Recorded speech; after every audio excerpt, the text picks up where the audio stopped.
Just in, the Rivers Assembly accuses Fubara deputy of misconduct, issues notice. Hello viewers and welcome to Infogist TV.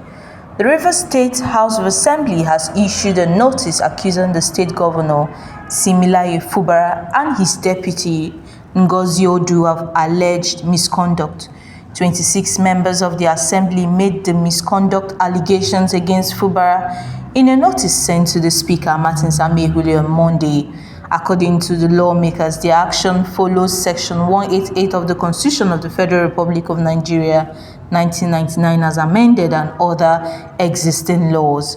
They accused Fubara of several offenses, including reckless and unconstitutional spending of public funds, obstructing the Assembly's activities, and appointing individuals to government positions without the required screening and confirmation. Other allegations include withholding salaries, allowances, and funds meant for the legitimate Rivers State House of Assembly, as well as seizing the salary of the clerk, Emeka Amadi.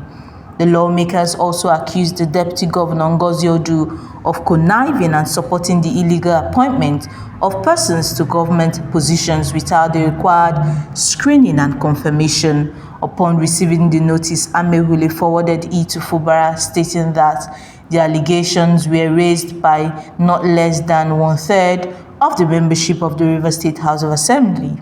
He then asked the governor to respond to the allegations, referencing Section 188 sub 3 of the Constitution, which states, within 14 days of the presentation of the notice to the Speaker of the House of Assembly, whether or not any statement made by the holder of the office in reply to the allegations contained in the notice, the House of Assembly shall resolve by motion without any debate whether or not the allegations shall be investigated.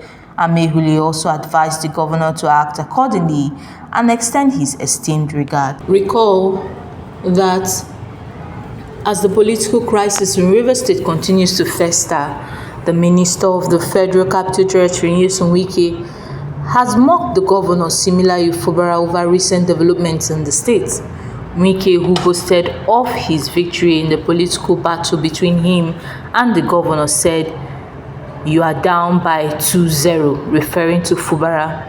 This was as the Niger Delta militant group issued a fresh threat to blow up pipelines over a recent Supreme Court judgment ordering the seizure of the state and local government allocations. Recall that about 6 months into Fubara's administration, a disagreement ensued between the governor and his predecessor, which culminated in an attempt to impeach the governor. The State House of Assembly was bombed and the crisis factionalized the Assembly with the emergence of two speakers, Martin Samehule, loyal to Wike, and Victor Okojombo, loyal to the governor, Similaye Fubara. Though Fubara survived the impeachment, the governor and the lawmakers have been immersed in a lingering crisis for over 1 year, with him recognizing the Okojombo-led House. In the heat of the crisis, the 27 lawmakers defected from the People's Democratic Party to the All Progressive Congress during one of its sittings, citing crisis in the party, though the matter was in court before the recent Supreme Court judgment, which put paid to the issue, recognizing the Pro-Wike lawmakers as the legitimate members. The Apex Court also ordered the suspension of monthly allocations to the state and local governments. Speaking while addressing his supporters during a grand reception organized for him by the just stakeholders from the Calabar Kingdom on the platform of the new associates on Saturday, Wike maintained that he would not stop the State Assembly from carrying out its functions. He said, "There is still more to come," predicting more woes for the governor following the recent Supreme Court judgment that asked the Central Bank of Nigeria to stop federal allocations to the state and its local governments, with the validations of the Martin Samehule-led House of Assembly. Speaking further, Wike blamed the political crisis in the state on Fubara, who he accused of betraying those who worked for him to emerge as the governor. "I was trying to avoid the crisis. I've always told him, Fubara, not to go through this route. They told him to seize the salary and allowances of the assembly members. For more than 1 year, these people had no income to pay their children's school fees, to feed their families, and he was jubilating. People were encouraging you that nothing will happen, but something has happened.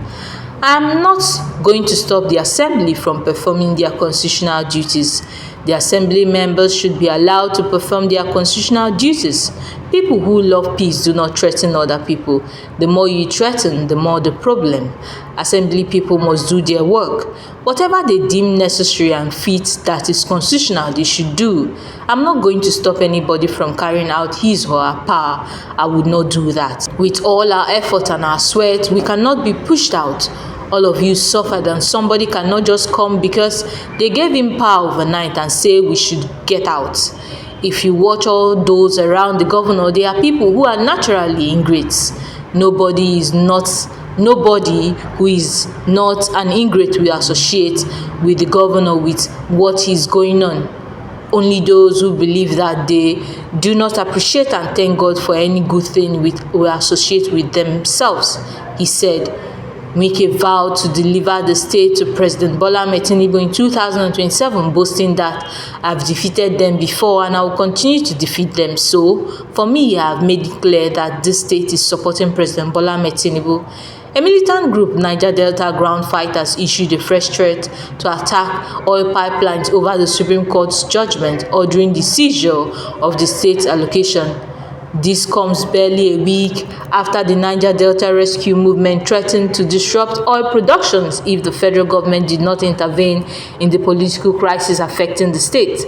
The militants accused Wike of fueling the crisis, calling on President Bola Ahmed Tinubu to intervene. In a viral video seen on Saturday, the militants, armed with AK-47 rifles and other weapons, chanted solidarity songs and vowed to take drastic action if their demands were not met. The leader of the group, who identified himself as Commander No Good Advice, expressed frustration over what he described as Wike's interference with the governance of Rivers State. We have been in the creek, but Sim, the governor of Rivers State, similarly Fubara, told us to come out and embrace peace. Now some people do not want that peace. If they do not release our allocations, we will vandalize every pipeline in Rivers State. There will be no peace, he said. However, Wike dismissed the militants' threat, insisting that such actions would fail. Wike insisted that Niger Delta must embrace dialogue and intellectual engagement rather than threats of sabotage. Nobody should be associating anything evil with the Ijaw people. Ijaw people are not evil people. Every time something happens, the only thing you hear is you blow up pipelines. No, engage people intellectually, engage people diplomatically, and you will get to where you want to get to, he said. Wike maintained that threats and illegal actions would not change the political landscape in the state.